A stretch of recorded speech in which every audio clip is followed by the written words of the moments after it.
Thank you, Mr. Chairman. Thank you. I'd now like to introduce our witnesses for today. Our first witness is Jean Twenge, who is a professor of psychology at San Diego State University. She is a renowned expert in psychology with over 190 scientific publications, and she is the author of several books. Our second witness is Cooney Horvath, Director of LME Global. Dr. Horvath is a neuroscientist and author specializing in human learning and brain development. Our third witness is Emily Cherkin, author and founder of the Screen Time Consultant. Ms. Cherkin gives professional advice to parents on the dangers of excessive screen time use and its impact on childhood development. She is also an associate professor at the University of Washington's Evans School of Public Policy. Our final witness is Jenny Radesky. Dr. Radesky is an associate professor of pediatrics at the University of Michigan Medical School. She is also the co-director of the American Academy of Pediatrics Center of Excellence on Social Media and Youth Mental Health. Dr. Twenge, we'll start with your opening remarks. Member Cantwell for the invite today.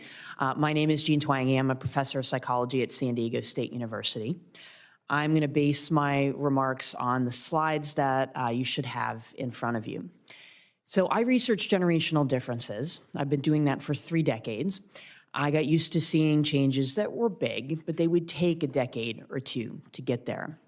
Then around 2012, in some of the large national surveys of adolescents, I started to see changes that were bigger and more sudden. I had really never seen anything like it. So for example, more and more teens said that they felt left out. More said that they felt lonely. More said they felt like they couldn't do anything right, that their life wasn't useful, that they didn't enjoy life. And these are classic symptoms of depression. Major depressive episodes, so clinical level depression that really requires treatment, doubled among both adolescents and young adults before the COVID pandemic, between 2011 and 2019. And it's not just symptoms, it's also behaviors. Emergency room admissions for self-harm behaviors, which are linked to depression, doubled among 15 to 19-year-old girls and young women, and quadrupled among 10 to 14-year-old girls. The suicide rate in these adolescent age groups doubled over that time period, which begs the question, what happened around 2012 that might explain that? That was the question that I had when I first started to see these trends more than 10 years ago. And at first I had no idea, didn't line up with the economy. It was a big puzzle. Then I came across a poll, things started to fall into place, because one thing that happened at the end of 2012 was that is the first time that the majority of Americans owned smartphones. It's also when social media use moved from optional to virtually mandatory among middle and high school students. Other things happened at the same time. Adolescents and young adults started spending a lot less time with friends and family in person. That time was nearly cut in half. Also declined among older age groups, but not by as much. Teens also started sleeping less. The number who sleep less than 7 hours a night, which is a significant amount of sleep deprivation in this group, started to skyrocket right around that same time. And sure enough, teens who spend more time using social media are much more likely to be depressed, particularly among girls.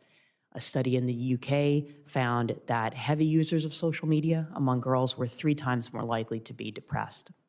And this is not just correlation, it is causation. At this point, there are a number of studies where people are asked to cut back or give up social media.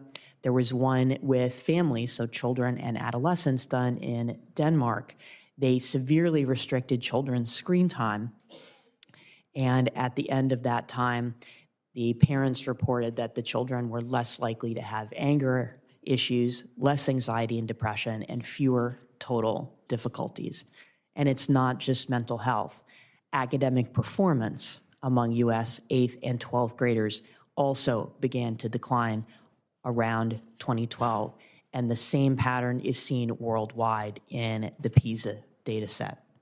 So one reason for that, the use of phones and tablets and laptops for leisure purposes during the school day. As Ranking Member Cantwell mentioned, there's a recent study showing that high school students in the US are using their phones for about an hour and 10 minutes during the school day, mostly for social media and watching videos. I did a recent study looking at the PISA data set worldwide, and the decline in standardized test scores on science was much more severe in countries where students spent more time for leisure purposes on devices during the school day. I think this leads to at least 4 policy avenues. 1, follow Australia, raise the minimum age for social media to 16 and actually verify age. Set a minimum age, 16 or probably 18, for AI companion apps. So the AI boyfriends and girlfriends, the AI sexy chat apps. So we don't have 12-year-olds having their first romantic relationship with a chatbot. And then for ChatGPT and AI that is used for research, have guardrails. So those types of conversations that have already led to some tragic suicides do not happen. Third, no phones during the school day, bell to bell for students. And fourth, that school-issued devices are used for school, are used for educational purposes, that they block social media, that they block streaming services like Netflix and Disney+, and that they block pornography sites. Thank you very much. Thank you. Dr. Horvath. Thank you, guys. My name is Dr. Cooney Horvath. I'm a former teacher turned cognitive neuroscientist who focuses on human learning. And I do not receive funding, nor have I ever, from big tech. So a sad fact our generation has to face is this. Our kids are less cognitively capable than we were at their age. Since we've been standardizing and measuring cognitive development since the late 1800s, every generation has outperformed their parents, and that's exactly what we want. We want sharper kids. And the reason for this largely has been school. Each generation spends more time in school. We use school to develop our cognition. Congratulations, you see your correlation. Until Gen Z. Gen Z is the first generation in modern history to underperform us on basically every cognitive measure we have, from basic attention, to memory, to literacy, to numeracy, to executive functioning, to even general IQ, even though they go to more school than we did. So why? What happened? What happened around 2010 that decoupled schooling from cognitive development? It can't be school. Schools basically look the same. It can't be biology. This hasn't had enough time to change. The answer appears to be the tools we are using within schools to drive that learning.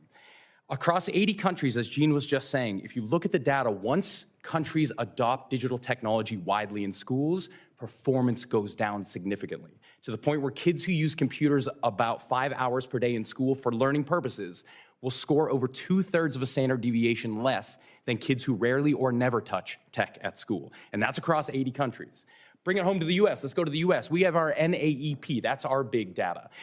Take any state, and here's a fun experiment you can try. Take any state NAEP data, compare that to when that state adopted one-to-one technology widely, and watch what happens. The NAEP data will plateau and then start to drop. Now, as Jean said, of course, this is all correlative. What we really want is causative. To get causation, what you need is academic research, and you need mechanisms, explanations for why we're seeing what we're seeing. Luckily, we have academic research stretching back to 1962 that shows the exact same story for 60 years. When tech enters education, learning goes down. In fact, one of the biggest ed psychologists right now, Dylan William out of the UK, recently said, ed tech is a revolution that's been coming for 60 years. And we're gonna have to wait another 60 because it ain't doing anything. Now that's research, but now we need mechanisms. Luckily, over the last about 2 decades, we've been doing a lot of work in what we call the science of learning. How do human beings learn? And we now have the clear understanding of why tech does not work for learning, and it is all biological. It's not that the tech isn't being used well enough, we haven't been trained enough, we need better programs. It's we have evolved biologically to learn from other human beings, not from screens. And screens circumvent that process. I won't go too deeply into the mechanisms, they can get boring, but just know they're there if you want to talk about them. So that leaves us with 2 options. Option 1, when you know something is wrong, do better. So we could just say, hey, mea culpa, get some of this tech out of schools, go back to what we know works, some analog methods, cool. Or 2, we could redefine our terms. We could redefine what it means to be an effective learner. I want to end with one quick story here. Think back to your childhood, to your schooling. I guarantee all of us at one point took a test on reading comprehension. And the way it looked is this. Here's a passage of about 750 words. Here are 10 to 12 questions about that passage. Most of them are inferential, not factual. They're asking you to go beyond what you just read to see what you understood. Cool. Last year, the SATs had a reading comprehension section. Here's what it looked like. Here is a single sentence of 75 words. Here is one question, fact-based, about that sentence. Next. Here is another sentence of 75 words. Here is one question about that sentence. Next. Last year, they redefined reading comprehension to mean 54 short sentences with one question about each. That is skimming. That's not reading. Why would we ever do that? Because what do kids do on computers? They skim. So rather than determining what do we want our children to do and gearing education towards that, we are redefining education to better suit the tool. That's not progress, that is surrender. So as we go through our discussion today, there's gonna be a lot of talk about smartphones and social media, rightly so. But I'm the voice here to remind you that even in schools, it doesn't matter what the size of the screen is, if it's a phone, if it's a laptop, if it's a desktop, and it doesn't matter who bought it. Is it school sanctioned? Does it have the word education stamped on it? It doesn't matter. All of these things are also gonna hurt learning, which in turn are gonna hurt our kids' cognitive development, right at the time when we need our kids to be sharper than we are. So thank you guys so much for today. I look forward to talking with y'all. Thank you, Ms. Cherkin.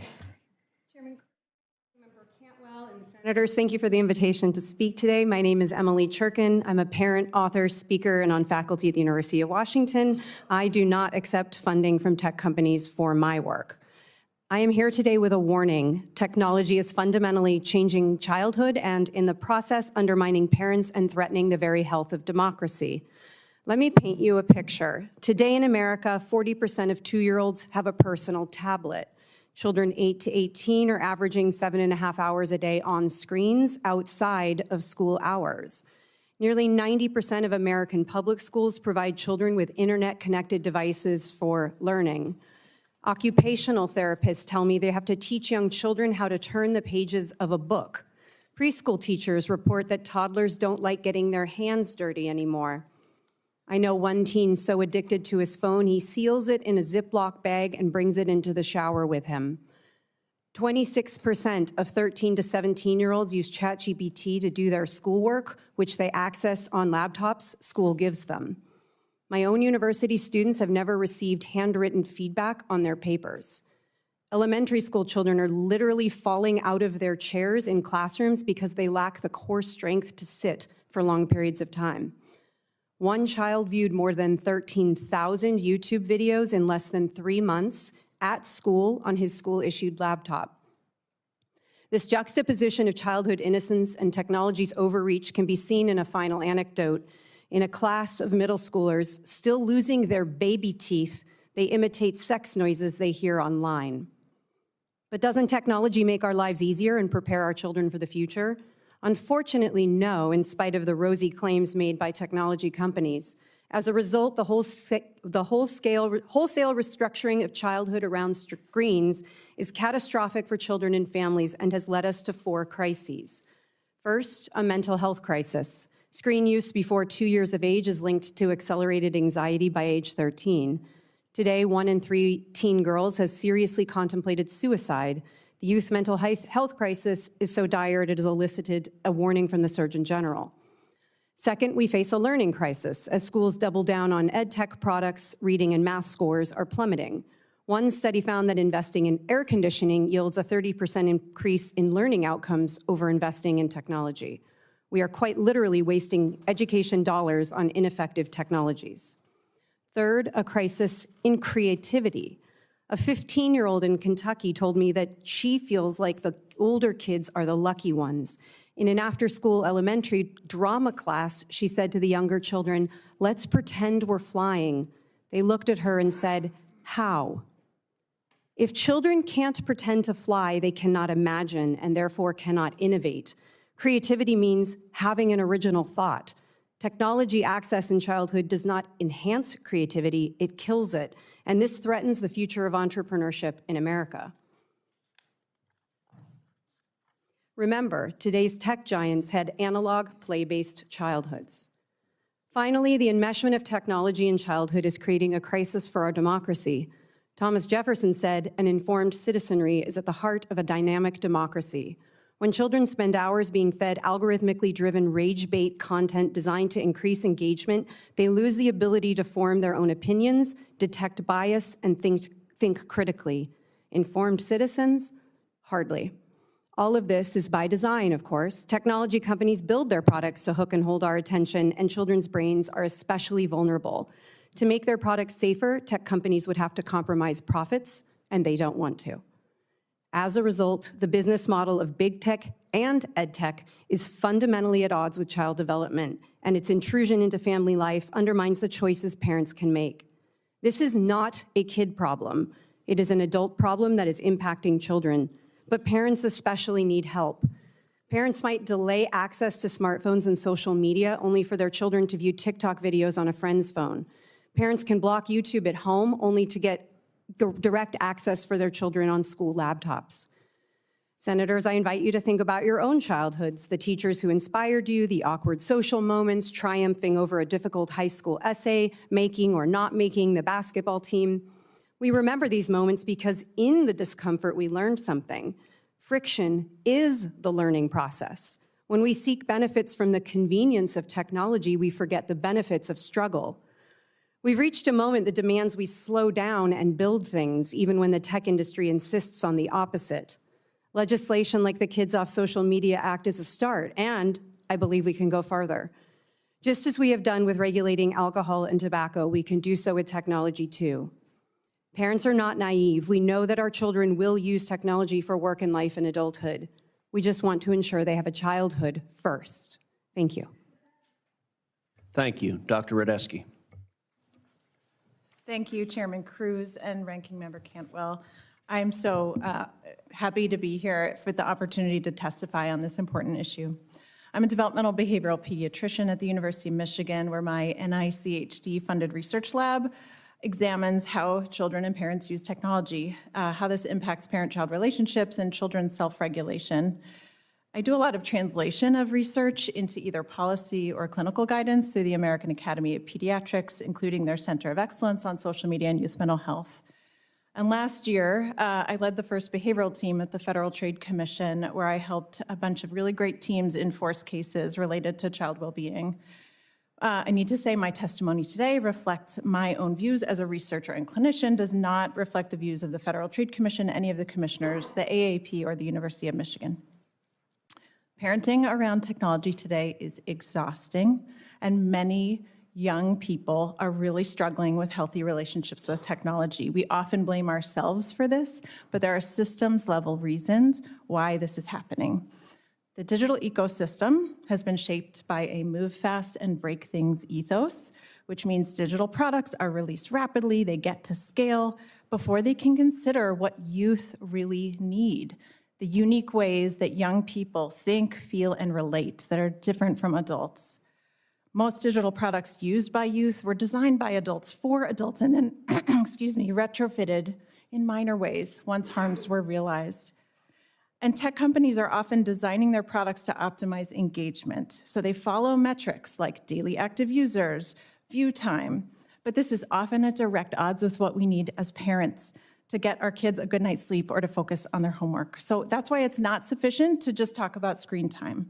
We need to shift our thinking and action to be about design, whether tech products are centered around youth developmental needs and well-being, or are they designed around profits and market share. For example, I'll highlight a few things from my research lab that have identified some of the mechanisms around engagement-based design. We track a lot of kids' devices, little kids and older kids. We have found a lot of easy access to inappropriate content. We have found preschoolers and tweens and teens using apps with mature ratings, with flags, for example, for violence or for gambling. This has relevance for device settings, app store policies, and product-level age assurance. We find manipulative designs. 99% of apps that we studied had at least one design that tried to engage kids for longer or monetize their time through ads or purchase pressure, often from characters that they trusted. This contributes to compulsive use and more conflict and difficulty transitioning away from that device when time is up. We also found a lot of collection and sharing of private identifiers in a 2020 study, and they were sending this data to marketing databases, which kids cannot understand or consent to.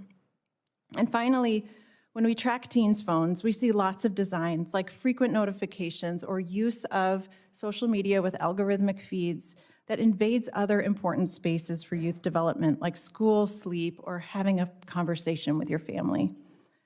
We're seeing these same engagement-based designs being applied to AI chatbots, and that concerns me because they also carry a further risk of relationship development and dependence. This is all happening within the context of a child mental health crisis and a loneliness epidemic, so we hear a lot about kids and teens soothing themselves with frictionless feeds or games, while in the background, platforms are conducting A/B tests to keep us on longer, and that is not okay. So we know that better, more child-centered design exists, but it can't often compete in the marketplace where products are rewarded for their addictiveness and not whether they support youth well-being. So I'll wrap up by just applying some of these lessons from the consumer tech marketplace to the ed tech concerns that have been expressed today. I believe ed tech use needs to be developmentally aligned. There need to be conversations about whether one-to-one devices are appropriate for kids, especially in K-5. We need effective filtering software that eliminates distractions. So many of my patients use video games, YouTube, or AI chatbots on their school-issued devices, and it's getting in the way of them engaging with the curriculum. We need intentional strategies that prevent use of ed tech for behavior management or downtime, because that's what I'm also hearing from patients. And we need a rigorous evidence base to make sure that the ed tech products that kids are using are really rigorously tested. So in summary, I support an approach that puts pressure upstream on tech companies rather than schools. This means passing federal legislation with strong enforcement mechanisms like COSA and COPPA so that kids can participate in the digital world with less risk of harm, but also have their time and attention respected so they can log off when they want and go live their lives with agency and purpose. Thank you. Thank you.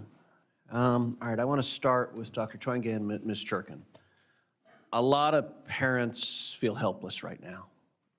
They're deeply concerned, how do I keep my kids safe online? And they don't know how to.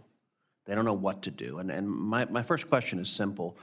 What advice would you give a parent who's scared about their child, about their teenager, and what common sense steps can parents take to keep their kids safer? Dr. Twenge, why don't we start with you? So I completely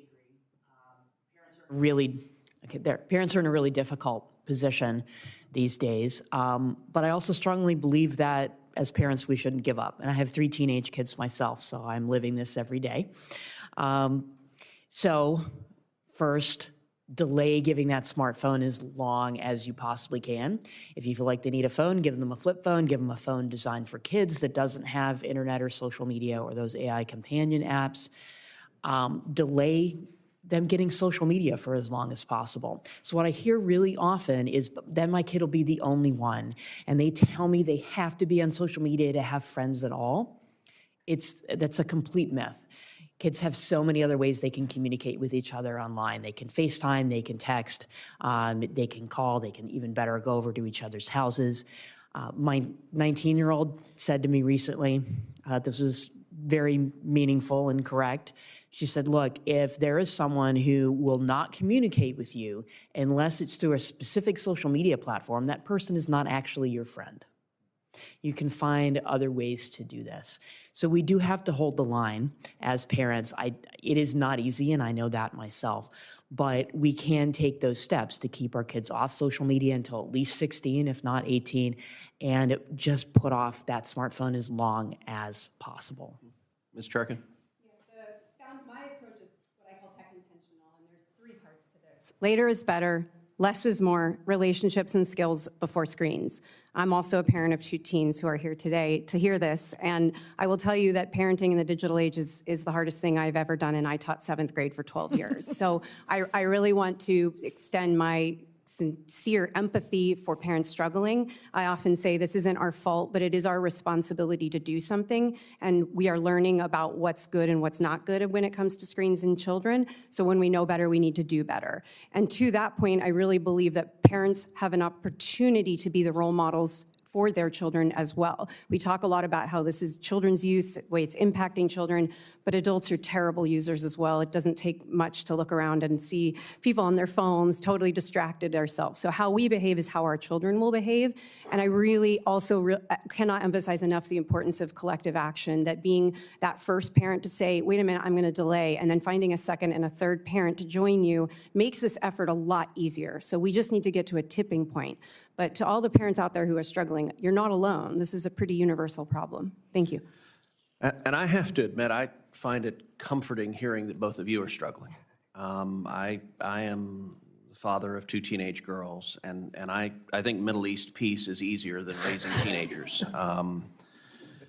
And I will say it's striking in the Senate. Look, the Senate is a place where you have people from very different generations. But in my experience, in particular, the senators who are on the younger side of things, who are in their 40s and 50s and have kids at home that are either adolescents or teenagers, are experiencing these same struggles, these same panic, this same, how do I keep all of these forces that want to tear my children apart? How do I protect them from this? Australia enacted a ban on social media for those under age 16. This is a yes or no question for everyone. Should the United States consider a similar policy of restricting children from using social media until a certain age? Yes, 100%. Yes. Yes. As you know, Senator Schatz and I have introduced the Kids Off Social Media Act, COSMA, which would ban children under 13 from social media and would also prohibit algorithmic boosting for teenagers under 17. It would also get cell phones out of the classroom by blocking social media in most public schools. I'm glad to see that this committee moved COSMA out of committee by an overwhelming bipartisan vote. For each of the witnesses, do you agree that COSMA lays the groundwork to protect children from excessive screen use? I think it does. I think it's meaningful progress. I would want to raise that minimum age for social media to 16, but it is a great, great start. Absolutely, step one. Yep. I agree. It's a start, and I would raise the minimum age to 18. I think the pros are that it enforces under 13 and addresses the feed, which I think is a critical mechanism. I'm worried that it doesn't cover video games or other platforms, and it doesn't have duty of care measures. Well, and for what it's worth, I'd love to raise the age. I'd love to make it stronger. One of the things to pass legislation is you have to find bipartisan agreement and compromise, and that means you don't necessarily get everything you want. Final question. Dr. Twenge, do you think the ed tech devices that are being used by our kids, do they come with sufficient guardrails, filters, or blockers to make sure that they're focused on education? They do not. And so what should be different? We need better blocks. I think IT departments, particularly at public schools, are overwhelmed and underfunded and just have not, unfortunately, done a good job blocking streaming services, social media, pornography, and so on from these school-issued devices, which have become entertainment devices instead of what they should be, which is educational devices. Yeah. Thank you. Senator Cantwell. Well, continuing on the just general questions, I think, Dr. Twenge, your research, pointing to 2012 and the change in policy, do you all believe that Congress should act and do something on AI because the acceleration of those trends are just going to quadruple in problems? Do we need to take action and do something on AI specific? I think so. We don't, of course, have as much research on AI because it is so new. But as a parent and as a researcher, I'm even more concerned about the AI companion apps than I am about social media. It is terrifying to think that our kids are having their first relationships with these sycophantic chatbots. How is that going to translate to real human relationships? Yeah, and totally agree. The data that has come in over the last 3 years, K through 12 specifically, take adults out of the equation, ChatGPT is not good for learning. All I care about is the learning stuff, and cognition goes down whenever we touch it. So maybe a good tool for adults, but not for kids. I believe absolutely, and AI is making all of the existing problems of ed tech worse. I don't believe it belongs in the hands of children doesn't belong in the hands of children at all. Thank you. Yes, we need regulations. My biggest concern is attachment and relationships. Kids are wired to want to attach to other humans. It's how they learn their sense of self, what a healthy relationship feels like, and the AI companions are exploiting this. Well, I want to bring attention, because this committee did have a hearing several years ago about how Facebook was specifically using information for agitation purposes. And a whistleblower came to say that they knew they were doing it and continued to pursue the algorithms, even though they had been informed that they were. And so I think Miss Professor, Dr. Cherkin, you in your testimony say being fed, quote, algorithmic-driven, rage-bait content designed to increase engagement, they lose the ability to form their own opinions, detect bias, and think critically. So that is what these agents are doing, and many other things. But it's the engagement is being driven by this anger, and literally kids are being attacked by agents, by chatbots.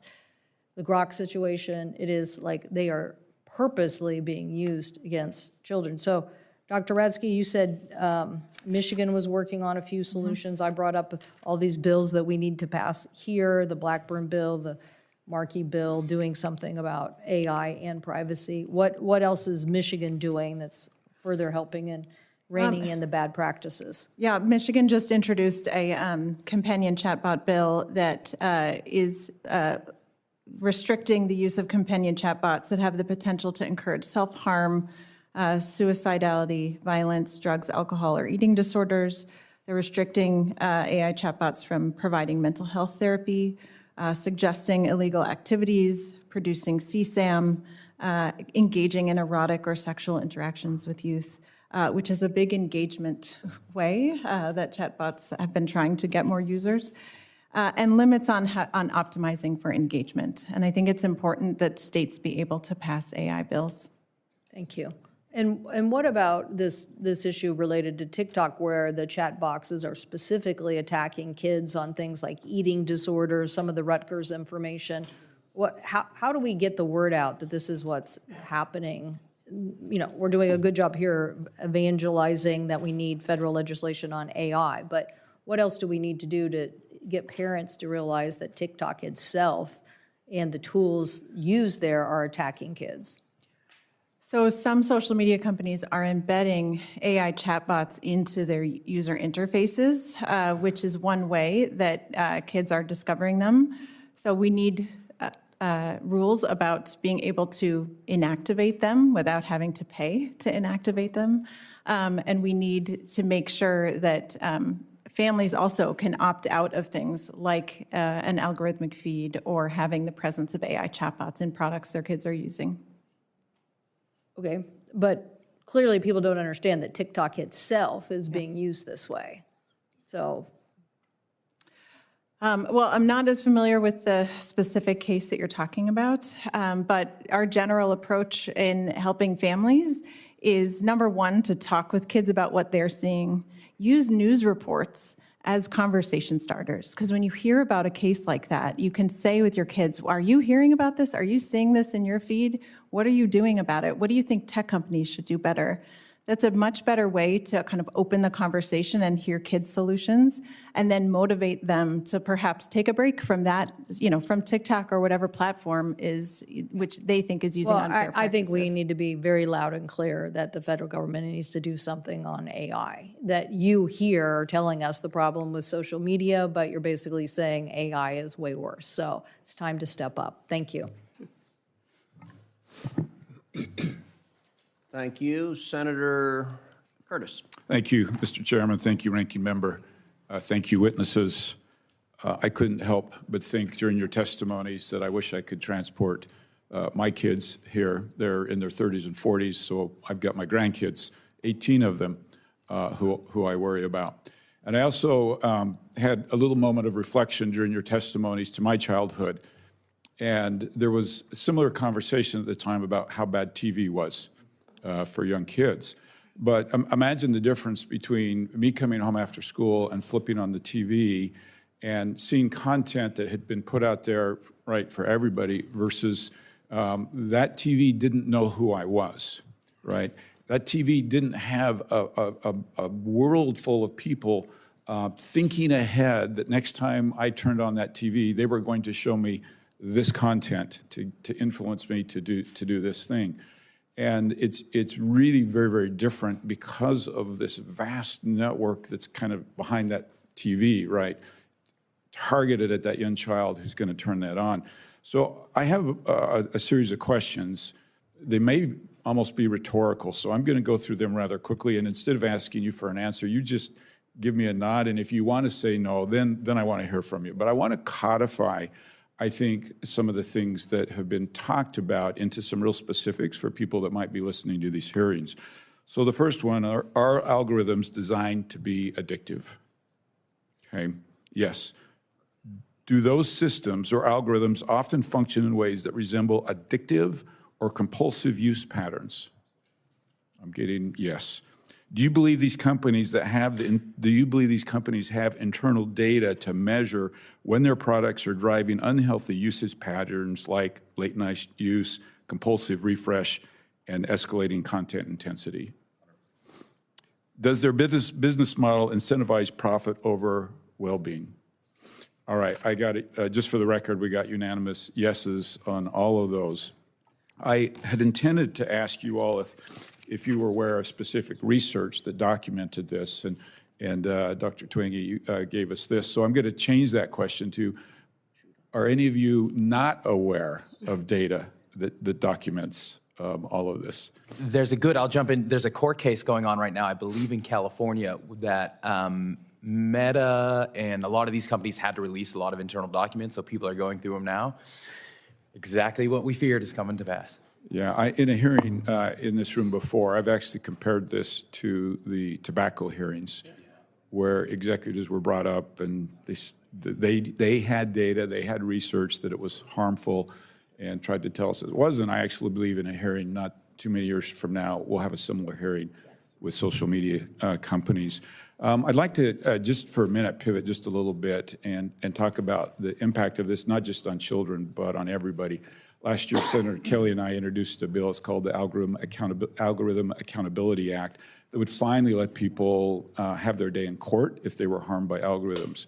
So, Dr. Twenge, let me start with you because you have this report specifically targeted at kids. What do we know about the impact of this, not just on kids, but on teens, young adults, and on adults? And is the impact similar? Is it just less visible? I understand why we're focusing on kids, but I would like to have that conversation about adults as well. Mm-hmm. Well, particularly for young adults, we have a lot of data, and depression rates have also doubled among young adults, perhaps because they were also introduced to these technologies as adolescents during that critical period. And there are several studies as well looking at young adults who, for example, give up or cut back on social media versus those who continue their normal use, and then what happens after 2 weeks or 3 weeks. And most of those studies show better outcomes, say less depression, more happiness among those who give up or cut back on social media. And most of those studies were done with adults. So we see a lot of the similar effects in adults compared to in adolescents and children. Yeah. Anybody else want to weigh in on the impact on adults? Yeah, it's exactly what you'd expect to. I just got back from a trip to Vegas. It was my brother's first time. And as we were walking through a casino, he looked around and said, "The happiest place on earth," because everyone was just sitting there blindly at their slot machines. Basically, that same exact thing is happening with screens. Even in this room, I'm not calling anyone out. Basically, everyone has touched their phone at least once today. Senator Marino and I were talking about, Yeah, sorry. yeah, give him a few minutes. Senator Marino and I were talking about how my adult kids have had a hard time learning how to navigate, and it's because when they were learning to drive, they were given an app that said turn right, turn left, and they never had to think like we did about how to move around, and I think that applies to what you're talking about. And I regret that I'm out of time. I would love to continue this question. Thank you all for being here. I think this is an incredibly important topic. I yield my time. Thank you very much, Mr. Chairman. Thank you, all of you. I've done a lot of work in this area, as you probably know. And I will start with you, Dr. Twenge. I understand you grew up in Winona. Is that correct? Till I was 7, yes, and still have lots of family in Minnesota. Great, and you're wearing white Vikings purple and Prince purple, which we appreciate. So you're a strong proponent of bell-to-bell bans on phones in school, and as am I. What outcomes do you see in schools that have instituted these kinds of bans? So many, and we're still building up the research literature in this area, but there are several studies, and then there's also, in the past year, there have been more and more schools that have instituted those bell-to-bell bans. And generally, you get better mental health, better academic performance, fewer discipline issues is a big one that principals report.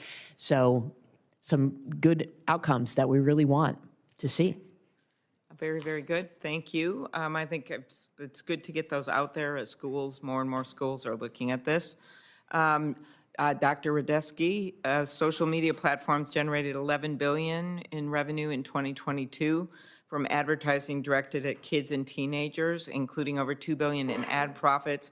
Talk about the financial incentives that they have and why that should make us act with the number of the bills, Kids Online Safety Act, and others. Talk about the incentives they have that are counter to what we think we should be doing. Yeah, when business models are built upon ad revenue generation, it means that the longer you have a user using your product, the more ad impressions you get, and then you're able to make more money from the advertisers, especially if it's targeted advertising. So you can collect more data, the more people watch. This is especially with short form video, because you can consume a lot more content in the space of 5 minutes with short form, and that tells the platform so much more about you. What you watched, what you hovered over, what you shared, and Right, then so the more they get addicted to the screen, the more information the kids do, the more information they get. And then Correct. the more money they make. Right. Okay, go ahead.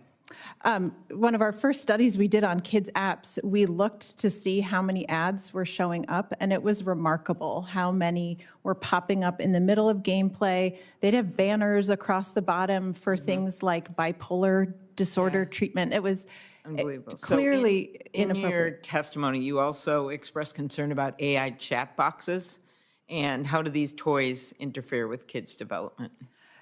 Yes, I joined the letter from Fair Play concerned about AI toys this holiday season because in early childhood especially, kids have so much animism. They have a lot of trust and a huge imagination for their stuffed animals, for other characters, and they can become very attached to media characters. And there is research showing that when you interview 4- and 5-year-olds about things like an AI assistant like Alexa, they say, I think it has feelings. I think it could be my friend. they do, yeah. It would be fun to spend time with if I was lonely. Yeah. And so that there's both philosophical concerns that you're building a relationship with AI that's basically stored in a company's servers. There's also practical concerns that play is much more supportive of your imagination, of your cognitive flexibility, your self-regulation when it's open-ended, not led by the programmer's ideas.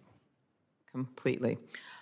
Just this week, we've seen Grok, X's AI's chat box, altering photos of people, particularly women and girls, without their consent to show them wearing little or no clothing, placed in sexually compromising positions, or even engaging in sexual acts and then posting them on X.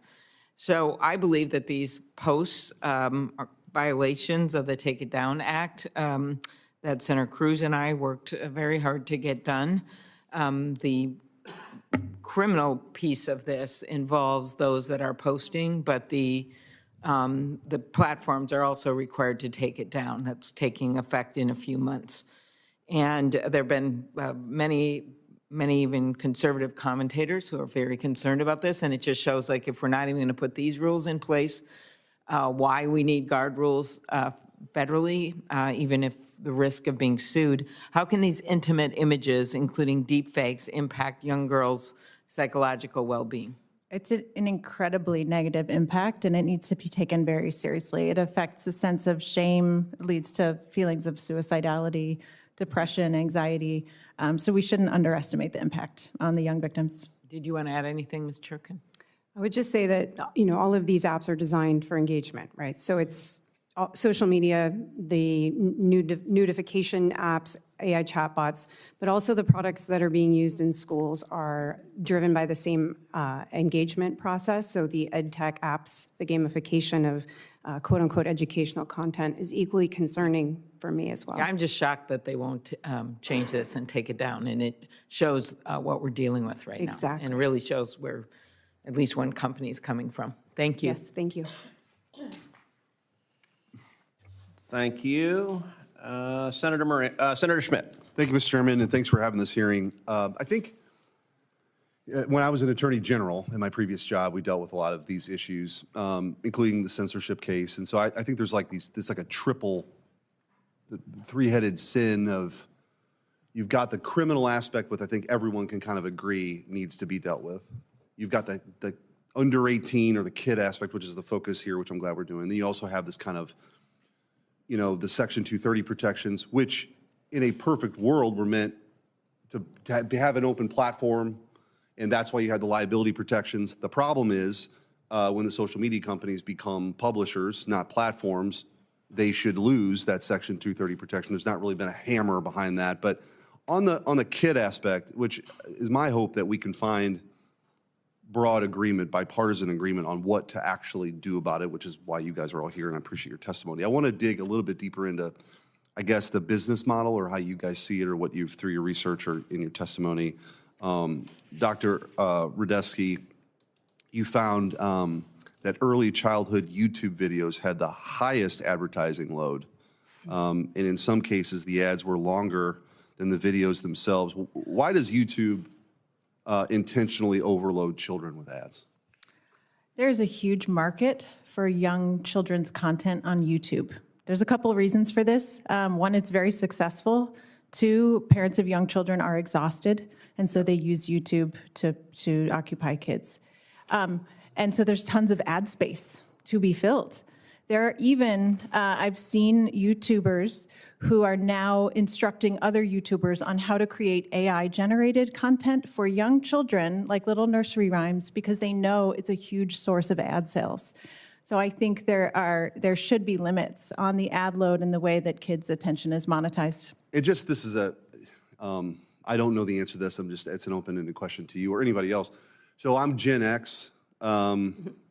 So the big, controversy when I was growing up was Saturday morning cartoons were a thing like that. Like you got up and you watched some cartoons on Saturday morning, and there was all this, cereal ads. This was something this now seems, rather innocuous, but big cereal was in front of the, kids, and then we would go to the grocery store and tell mom to get something, right?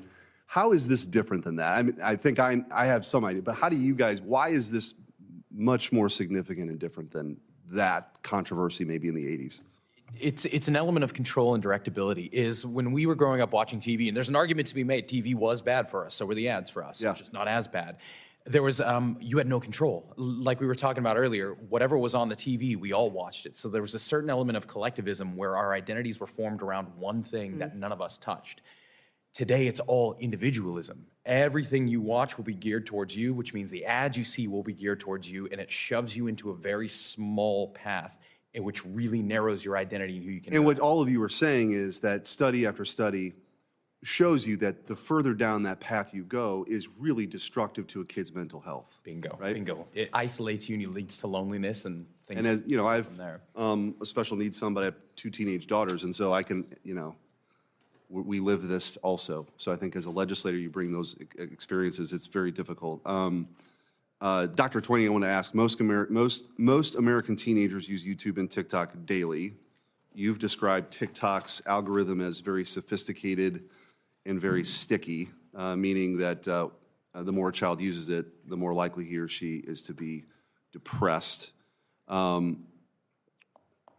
you believe social media platforms like YouTube and TikTok knowingly design addictive features targeting kids? I do. That's their business model. The more time people spend on it, the more money they make. So they have poured millions, if not billions of dollars into those algorithms to make sure people use the app as much as possible. And TikTok in particular, their internal research, they know that that is especially effective with children and young teens because of brain development and impulse control. They have the biggest problem with spending an excessive amount of time. So it would be your testimony that they know not just that they can sell more ads, but they know that this is harmful to kids. That is with the internal research that they have done, as well as the external academic research shows, yes. Yeah, so we have limited time. I appreciate you all coming here. I know it's not easy to get to Washington, but my hope is that we could come together on something that it's much harder to deal with adults and what algorithms do and First Amendment issues and terms of service. But with kids, we have the ability to do something about that, and it's my hope that we will. Thank you. Thank you. Senator Hickenlooper. Thank you, Mr. Chair. Thank you all for being here. Obviously, such a crucial issue. Let me start just by recounting an example of how our misconceptions sometimes cloud our decisions. On the west slope of Colorado, far west, rural area, a county school district decided that they were going to ban all cell phones from the school, the high school, middle school, everybody. And of course, the anticipation was, and this was in the newspapers, this was everywhere, that the kids are going to hate it, and the parents are going to come unglued, and they wouldn't be able to, what if an emergency, the same questions raised again and again. They did this anyway, and within 3 months, there was universal acclaim from the children at every grade level. There was almost no parental disapproval, universal acceptance, and a recognition that having kids be able to focus and not be distracted, whether you're talking about at lunch or at school, became a point of pride that the entire school district was embracing. And I'm not saying that we should be going out and dictating to every school district in America what they should do, but I think these examples where we see that what we anticipate, what we think is going to be the problem, doesn't materialize, and we're able to actually see a dramatic improvement by letting that local school district, their teachers, their students, actually have the control and make the right decisions themselves. I do think we have to do a better job of training everybody connected to make sure everybody understands what the risks are, what we're doing. We've got nearly 1/3 of our students report that having at some point during the day having personal conversations with AI using school-provided devices or platforms. Only 1 in 10 teachers report receiving training or information on what to do if they suspect this is the case, how they should respond. There are growing concerns regarding how the emotional development of these kids is impeded, whether the issues around dependency, safety, not to mention the privacy protections for these tools that now can see so much of kids' digital lives. So let me start, Dr. Radesky. How can we better equip both our parents and our teachers en masse to respond to children when it becomes evident that the student AI use is affecting them in what potentially is a very harmful way? Well, I think of solutions as both systems level and then on an individual level. So systems level, I think we need to work with the internet filtering software companies to make sure they are really doing an accountable and thorough job at blocking unauthorized AI chatbots from school-issued devices, as well as the other distractions I mentioned. Because if we can prevent the upstream harm in the first place, we should.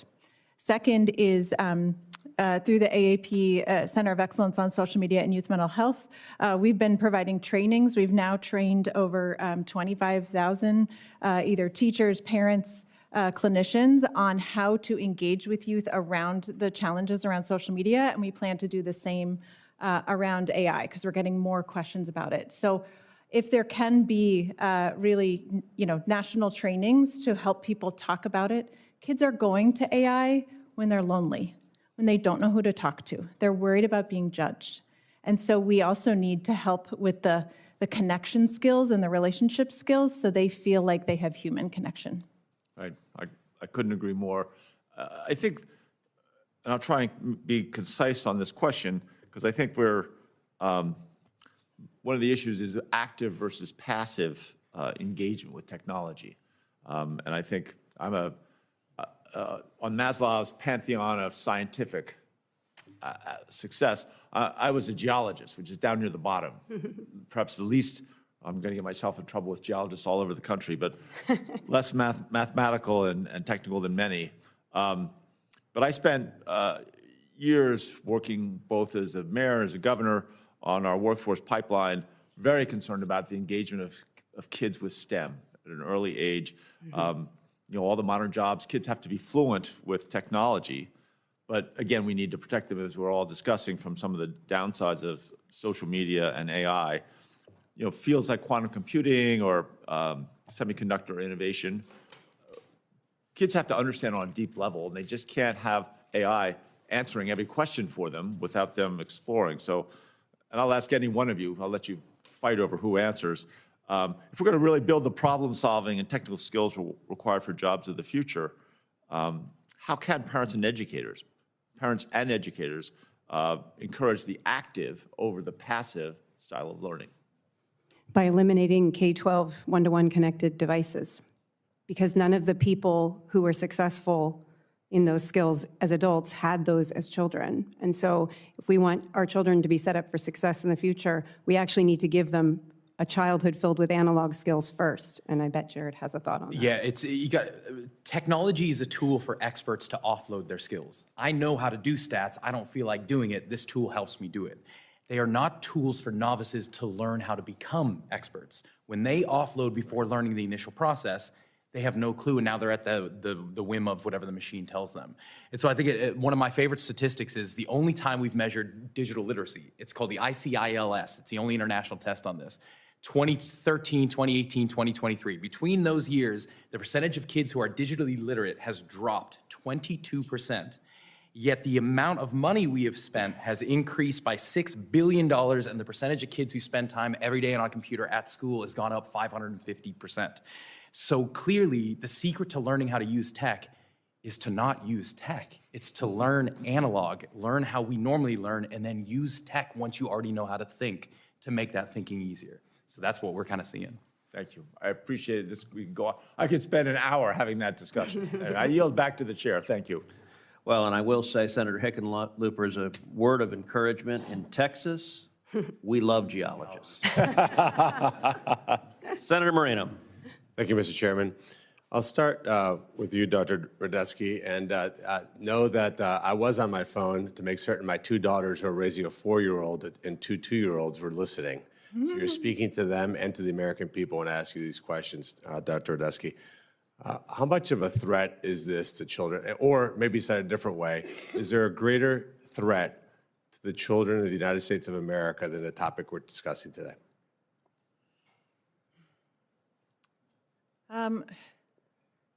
It is in the top threats. I would say poverty, trauma.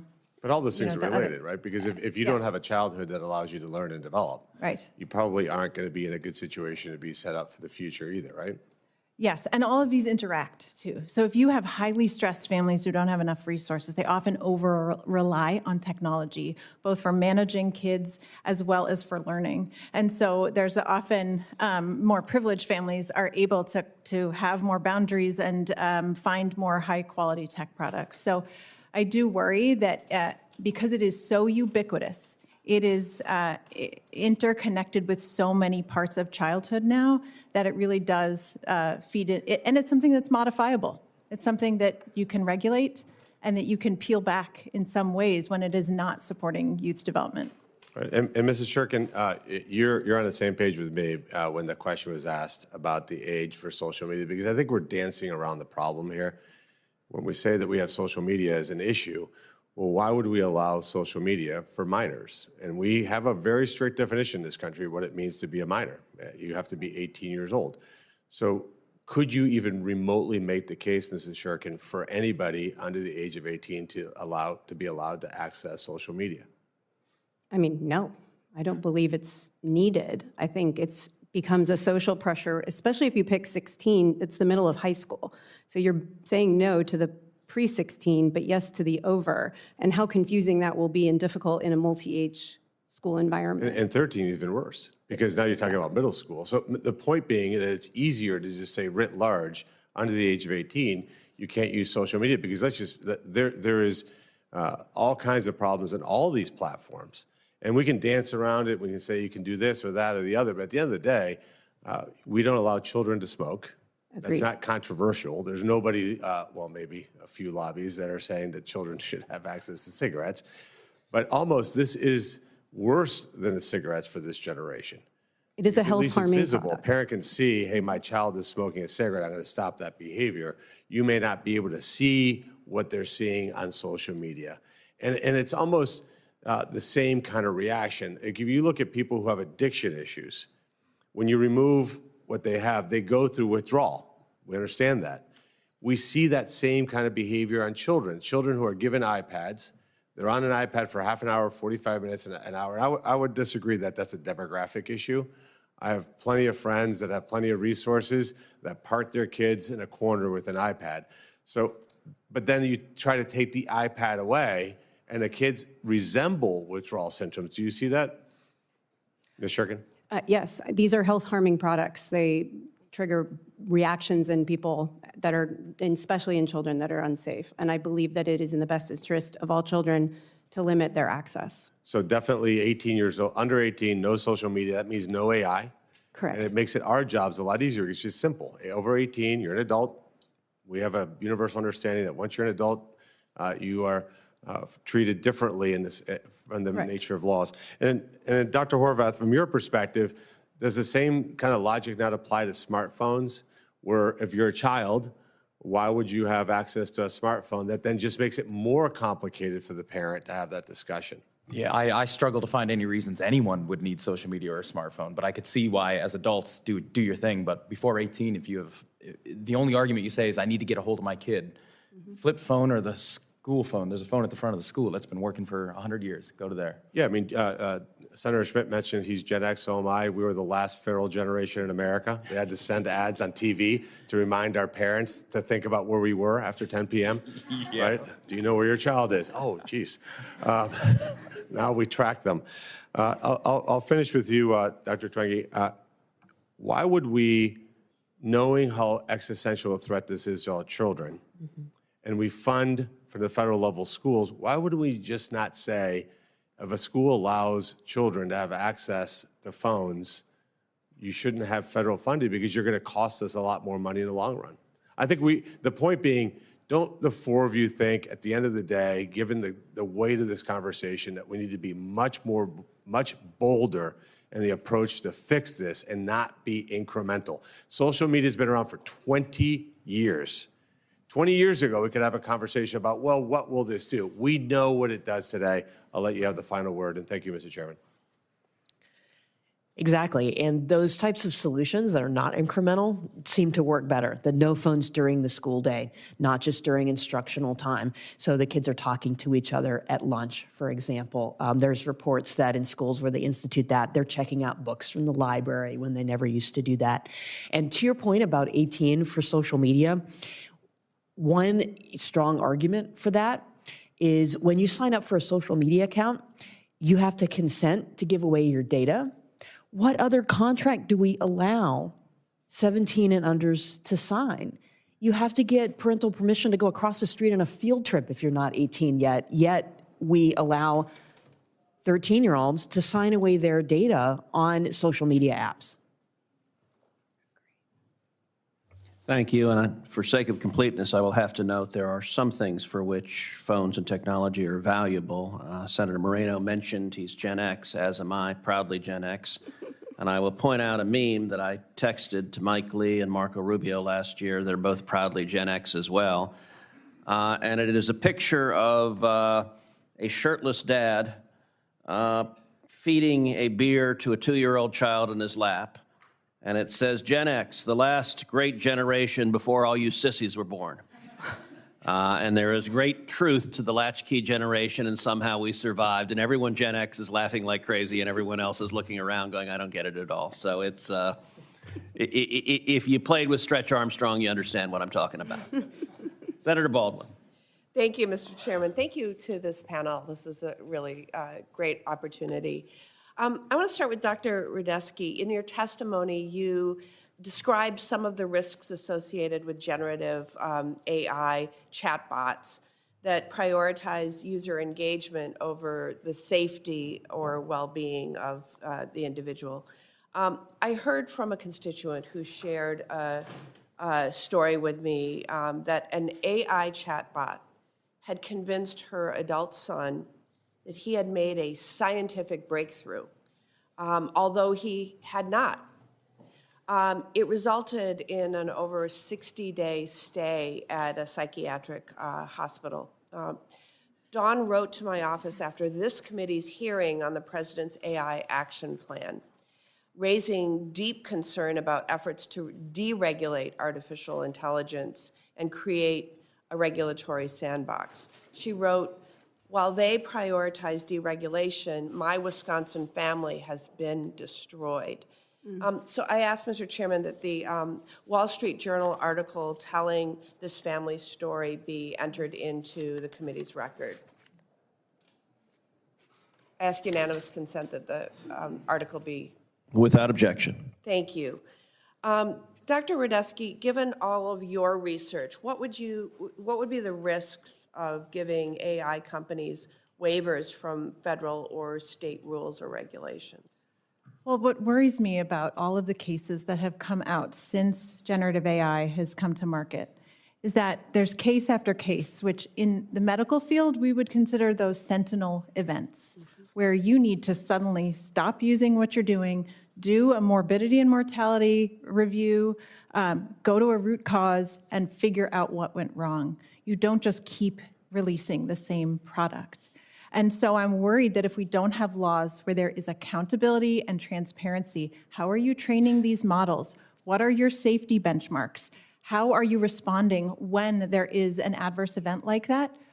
These are not going to be safe products. And the concerns are not just the relational concerns I talked about, but there's also the safety, giving bad advice, giving unsafe advice, the sycophancy, where you're kind of leading kids down a rabbit hole of different beliefs, and the sexual interactions as well. So we need many guardrails. Thank you. I was listening with interest to Senator Hickenlooper's questions about American students gaining computer science skills, digital literacy skills, and of course, it's important for us to retain a global leadership in this regard. I heard your responses of, the best way is in an analog world to teach those skills, but how does one go about evaluating educational technologies, things that are purporting to be educational You know, you've researched how various apps that purport to be educational stand up to the science of learning criteria with very troubling findings. Let me start with Dr. Radesky. What can Congress do to help change the incentive system to favor quality content over manipulative content? Some of this is about App Store design too, where I think the most successful apps, the one that are downloaded the most, make these educational claims. They pack themselves full of ads, but there's really no transparency for parents to know what is high quality and what is not. And so I also think that having some rigorous third-party evaluation, so it's not evaluations by the company that is trying to promote the app or software product for schools. And then there is the transparency for parents. If my child is using Dreambox software every day, I want to know that that has been tested, that it's going to improve his math skills, that it's not selling data to third parties, and that it doesn't have engagement-prolonging designs that are going to make him want to use it for hours and hours every day. Yeah. In this realm of educational technology, is there any country or region that's getting it right that we should be looking to? No, you go. Surprise, surprise, Scandinavian countries. Sweden has banned most ed tech for primary years and almost all ed tech for secondary as well. They start to bring it in at high school years. Norway just followed suit, and Finland is now, I'm giving them about 2 months, they're gonna go on the way. They just looked at the data and they said, this ain't working, let's go back to learning. Whereas the rest of us look at the data and say, how can we make it work better? Man, I could ask you, how do I make anthrax better? Maybe the answer is you don't. You go back to not using it. Yeah, thank you. Sorry, that was weird. Sorry, y'all.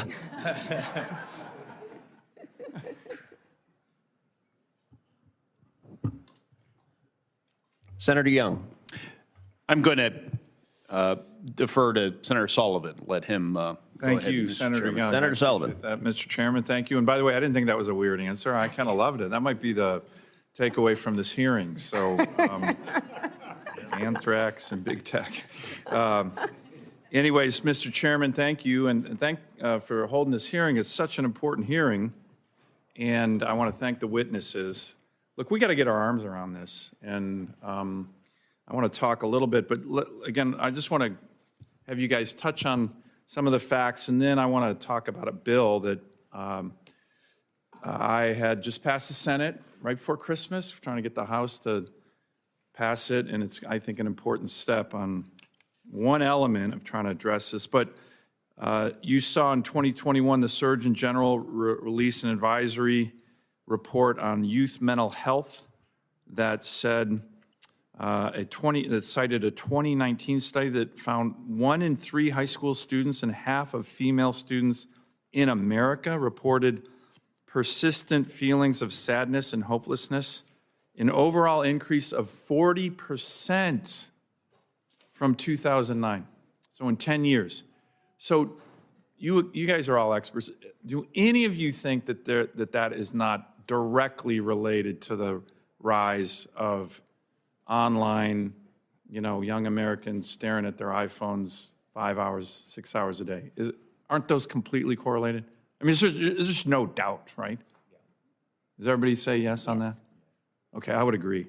And then next, can't we also conclude, and we've held numerous hearings in this committee, that the platforms know this, the big tech companies know this, and they have not sufficiently protected minors on their own through their own actions.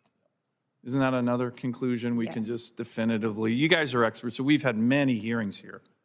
Yes. So one thing that I had a bill pass the Senate right before Christmas. It's called Ads for Mental Health. And the idea here is that, as you probably all know, the FCC requires television and radio broadcasters to have public service announcements on the airwaves because they get a license from the federal government for the use of those airwaves. So we say, hey, you should be doing something positive, public service announcements. Now, on the internet, there's no such requirement, and none of that happens, okay?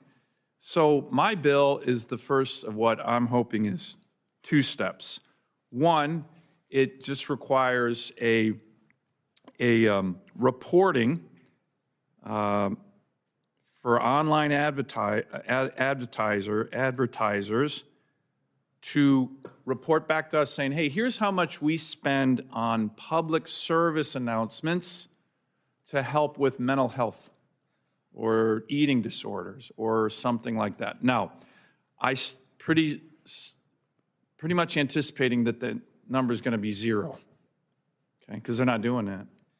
And maybe it isn't, so that's what we're going to find out.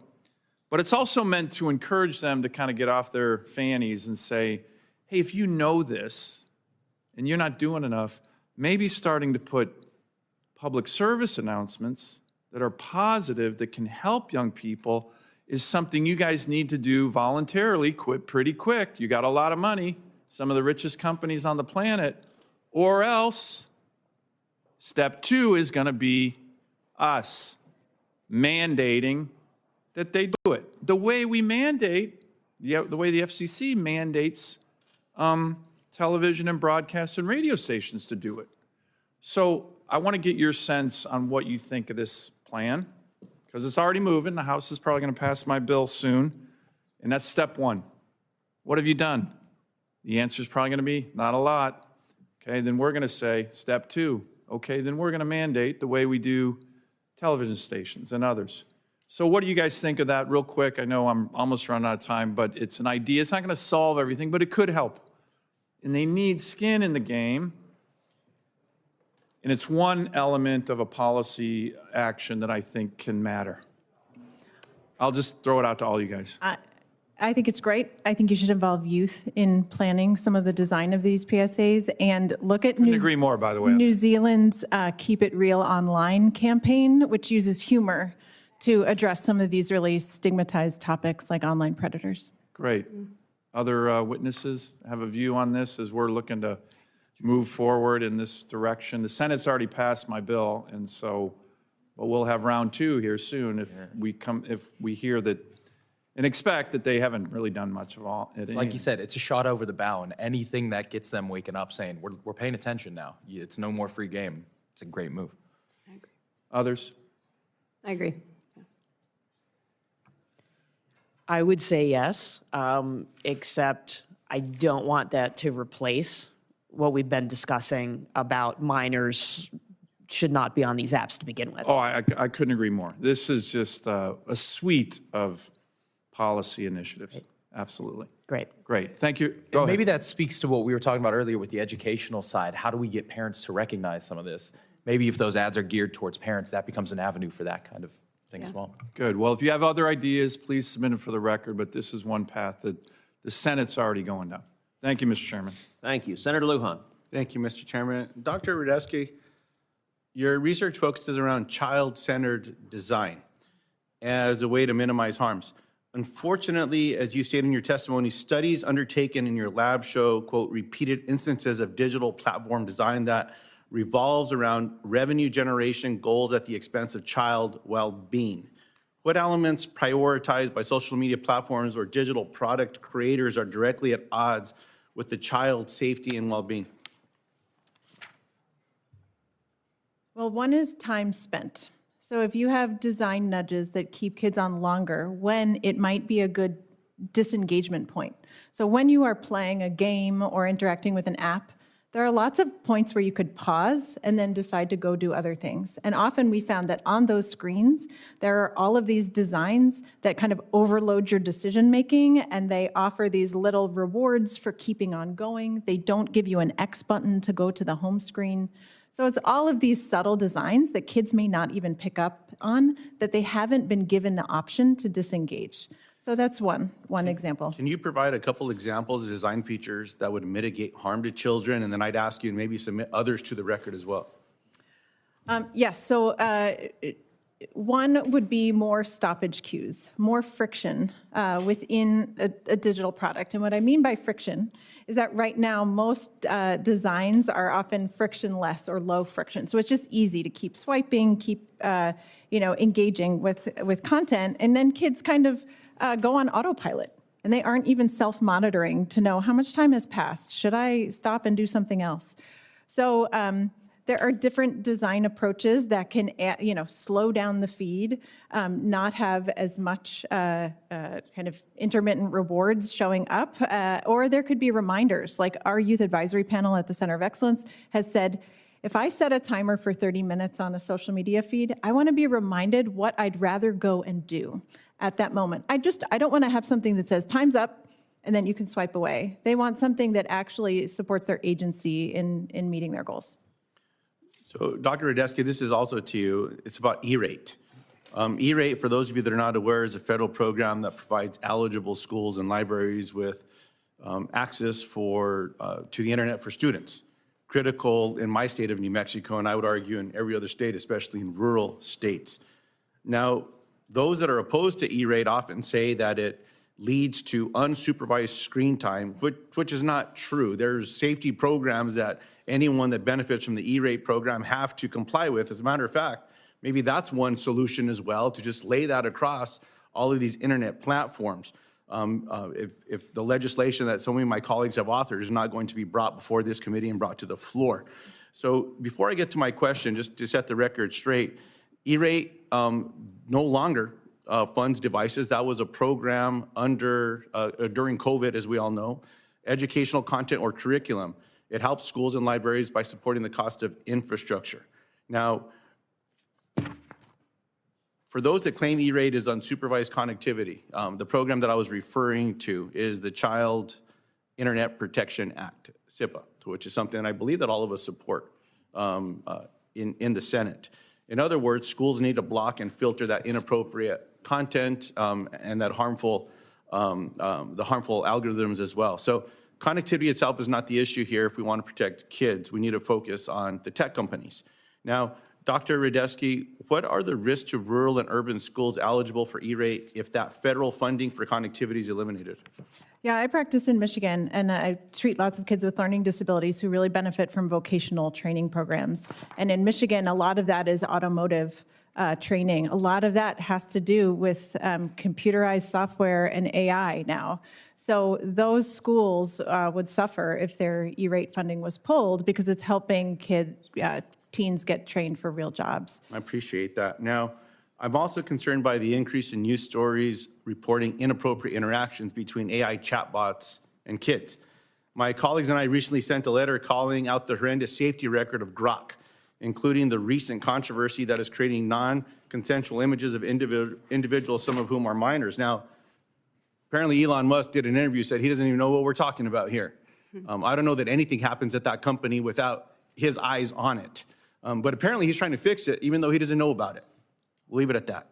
My concern here, and I'll submit these questions to the record as my time's about to expire, is not just with Grok, but there's others that are encouraging suicide as well, character AI.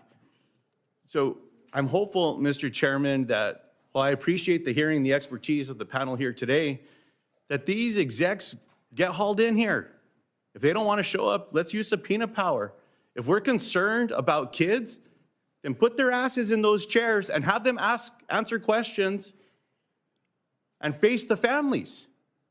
So I'm hopeful that one way or another, in one of these committees, one of us has the courage, not just to bring them in, but use the subpoena power and ask them when they're going to fix it. Not how, not if they know about it. When are they going to fix the damaging behavior of just lining their pockets with dollars at the expense of the health of kids all across America?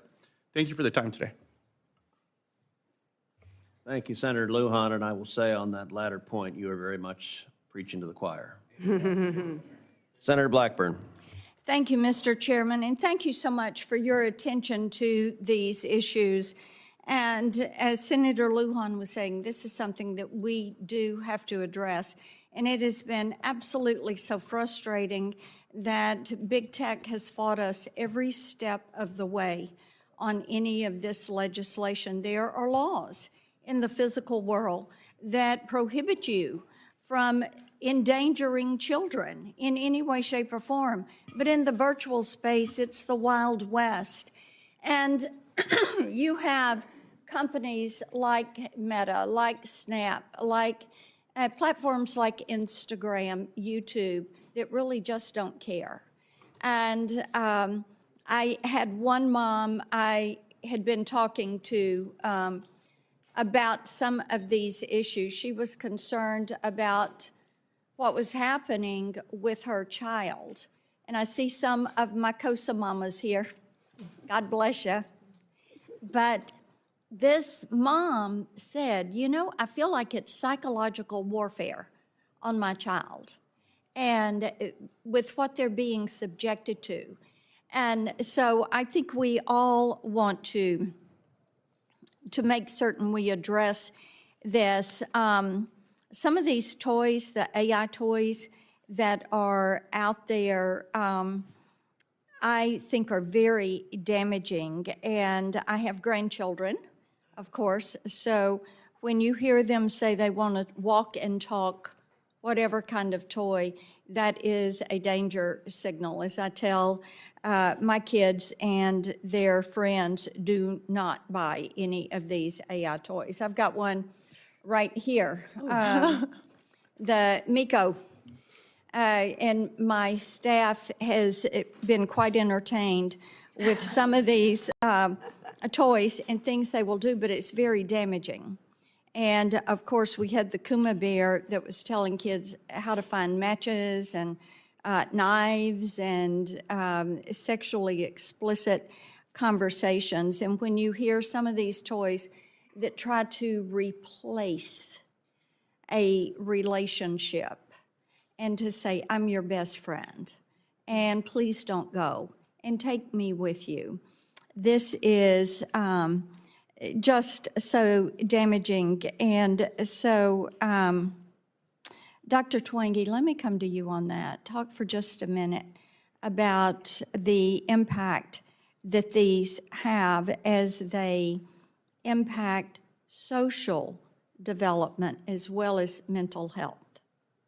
Yeah, so we've already seen from social media and smartphones a huge decline in the amount of time that teens are spending with each other. Used to be one of the main activities of adolescence, hanging out with your friends in person, and that has been cut in half.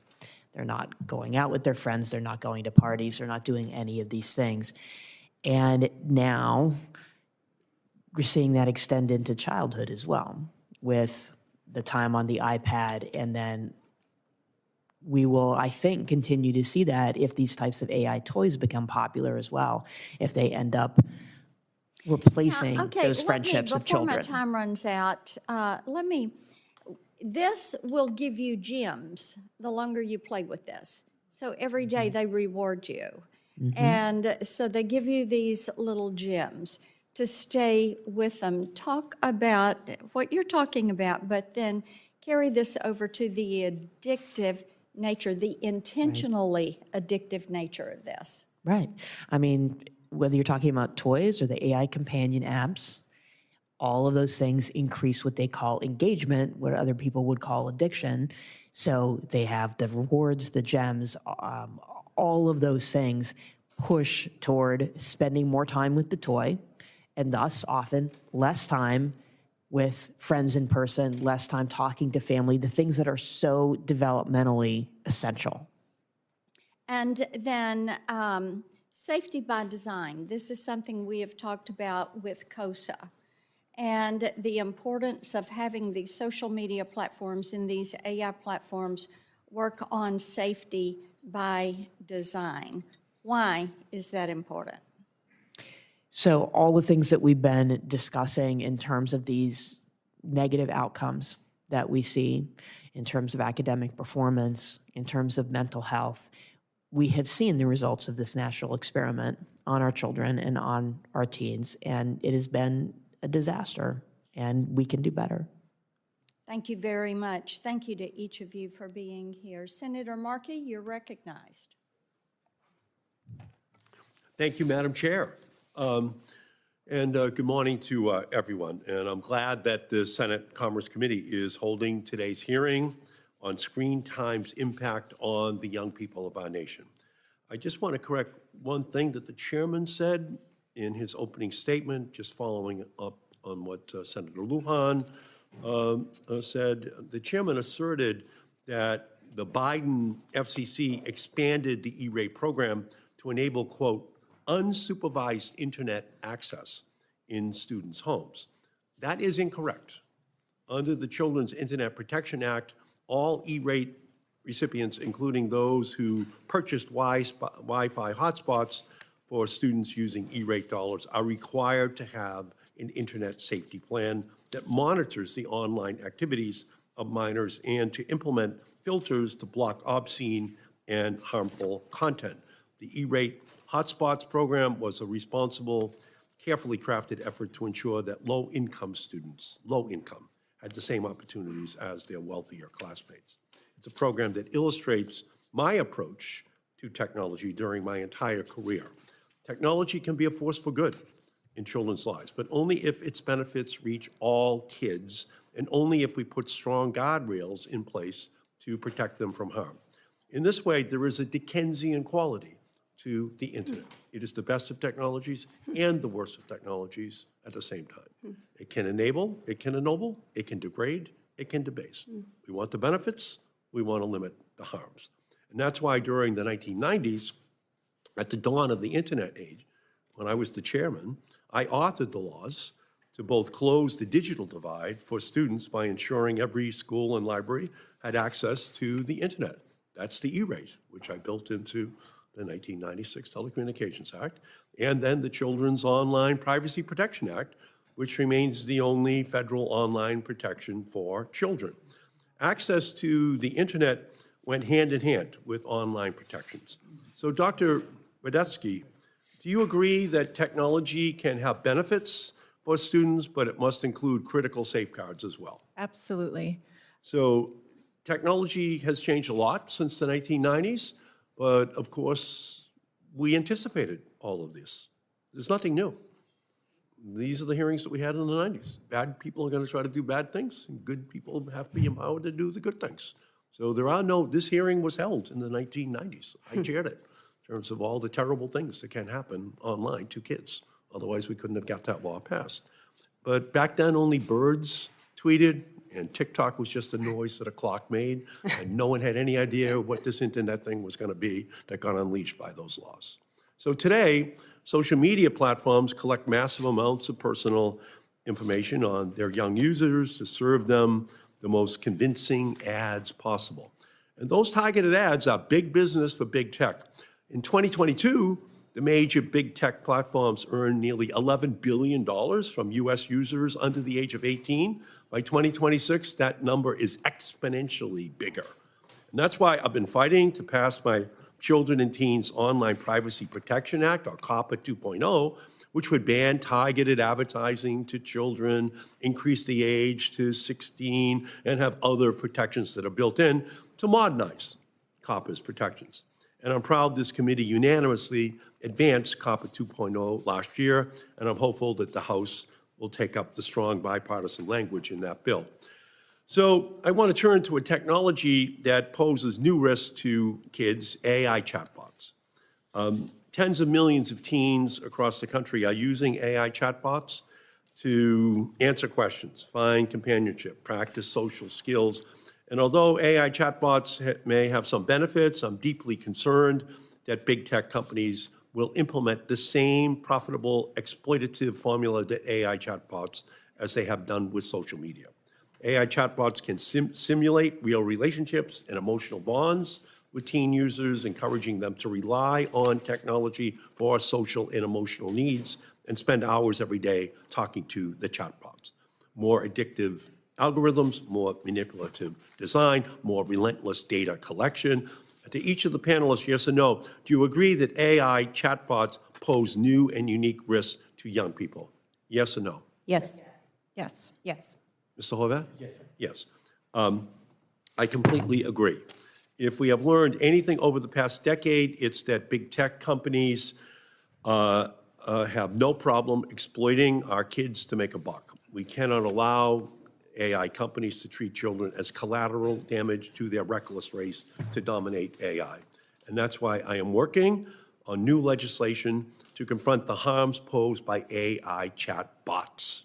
It is out there and it is coming for every single child in America and the world. That is what is happening right now. And I look forward to working with all of you and all of the committee members so that we can put those protections in place. To be honest with you, the reason I was able to do the E-rate and the Child Online Privacy Protection Act was that these companies didn't exist yet. There was no Google, eBay, Amazon, Hulu, YouTube. We passed the law so they could be created. Okay? They all came in to visit me in 1994, 95, 96. Every one of those tech geniuses, but they needed the country to go digital. And so we were able to do it when they were weaker. Now that they have become the AT&Ts and the cable companies that they said they were going to be created in order to make more accountable, they have just become what it was that they had beheld back then. They envied it. So we need to work together. Let me turn and now recognize Senator Young. Thank you, Senator Markey, and thank you to our witnesses for being here today. We, as you can see, are cycling in and out of the committee hearing. So I just was hoping to level set and maybe step back, and you may have discussed this in varying ways already, but I have 3 high school children. I have a daughter who's in college right now, and the issue of socialization is something I think about, and the impact that social media has had on their lives. And my kids are fairly resilient and all the rest, but nonetheless, they, like other young people, are susceptible to all kinds of pressures and influences online. And one of the things as a parent I've been struck with over the years is the difficult decisions that parents have. It's not as simple as cutting them off because social media is bad and allowing them on. You have to balance all sorts of competing incentives and disincentives. So among the things we have to deal with in terms of socialization is the fact that their friend groups are on. And these are good kids who are on, who have good families. And if they're on, and that's their primary means of communication, which it is, and your kids aren't on, they lose their friends. Or if you're girls, you become subject of, no, that's not the logical outcome. I'm seeing negative. Well, this is why you're here. I want to entertain these conversations. If you're not part of, let's say, 70% of the conversations that occur in your friend group, is the depth of your friendship as meaningful? Absolutely. And in fact, more so because it's held in real time. It is held one-on-one. Right. And in most studies, the teens who do not use social media at all are the happiest and the least depressed and the most satisfied with their lives. So I think that speaks volumes. And of course they have friends. Friendship is better based on other Let me things. dive further since you're familiar with the literature. So you can distinguish between the power, the effect, the authenticity of online conversations. They're an entirely different animal than in-person conversations, because I suspect you would say, or maybe find in the research, that the more conversation you have with someone in person, the more you're communicating, the deeper the relationship. Exactly. You're saying the opposite is the case online. Or the effect is much weaker or something, I'll right? give you the biological. Yes, Dr. Horvath. Oh, sorry about that. Oh, Please. sorry. The biological mechanism is when we interact live and in person, as of today, your body will release a set of chemicals, one of which is oxytocin, which is a bonding mechanism. When we see surges in those chemicals, we know we're forming a connection. When we interact via text online, the body does not release oxytocin. It releases a different set of chemicals, primarily tachykinins, which are the precursor to chemical depression. So in a very real sense, we can say biologically, text-based communication is not recognized as actual interaction by our body. What about FaceTime, for example, or Zoom or other things? Yes, if you can see somebody's face and hear their voice, you can get away with it. That's why when we were growing up with phones with the long cord and you would run into the pantry to talk to your girlfriend or boyfriend, that worked for oxytocin. But how many of our kids are FaceTiming? The data on the percentage of time they spend on FaceTime versus communicating with each other on Twitter. Not as much. Yeah, exactly. That's my sense. Very interesting. Yes. I would just add, I do think it is a parental challenge in the sense that we feel and we hear from our children that they feel left out. And I also would argue that it's convenient to blame parents and make them feel like, for the tech industry, let me be clear, to blame parents to say that, look, your kid's going to be left out if they don't do it. And so I would see an option here to empower parents to say no because of this research that says it's better for, and we need those courageous parents to take that first step. Has there been any test? I would wonder, and I'll give you an opportunity to, Doctor, but I find this among the females in my house in particular. I hope people are comfortable with the fact that male and female conversations may be different on balance. I am. And so I also wonder, my daughters have very good friends, but might the person who's not part of even the online conversations become a subject to those conversations if you're not plugging in enough? So is that something we should not take seriously and be dismissive of? Or Doctor, please go ahead. I think it's important to acknowledge heterogeneity. So kids have different peer groups, different social skills, different interests, and sometimes the online chat really supports that and carries to offline, and sometimes it becomes full of drama or full of conflict. So I think one thing Congress could consider is investment in more offline third spaces for youth where they connect together in person and this could be after school programs, it could be sports and music programs. This is where a lot of those social dynamics and skills are learned. And if kids had those places to go to find their peers, they wouldn't necessarily be as online as much looking for their peers. That seems very constructive. I like that suggestion. Thank you. Thanks for indulging me. We only have 5 minutes here, so we went down a bit of a wormhole, but it was helpful to me. So I will recognize Senator Schatz. Thank you, Senator Young. Thank you to all of you and the audience members. I want to just say something maybe marginally provocative here, which is that I think empowering parents and blaming parents are kind of two sides of the same coin. Mm-hmm. I think most parents are powerless against these algorithms. And I think that, Dr. Radesky, I agree with 92% of everything you've been saying, but I'm quite skeptical of this model in which the social media platforms give you the opportunity to either tweak the algorithm or turn off the algorithm or whatever. No one's going to do that. And you're sort of, you might very well be empowering super sophisticated, super fortunate, super engaged parents. But the rest of us just need a law, and in some instances, an excuse.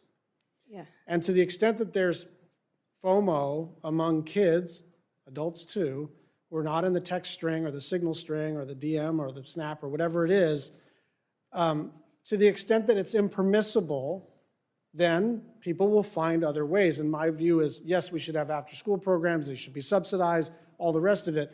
But those kids are not going to that thing if they're stuck on their phone because their frontal lobe has been hijacked. And so, Dr. Radesky, I just want to kind of try to ground this conversation in the research, and I'd like you to cite the research. I mean, you're sort of characterizing it, summarizing it, but I'd like to know exactly what research you're referring to.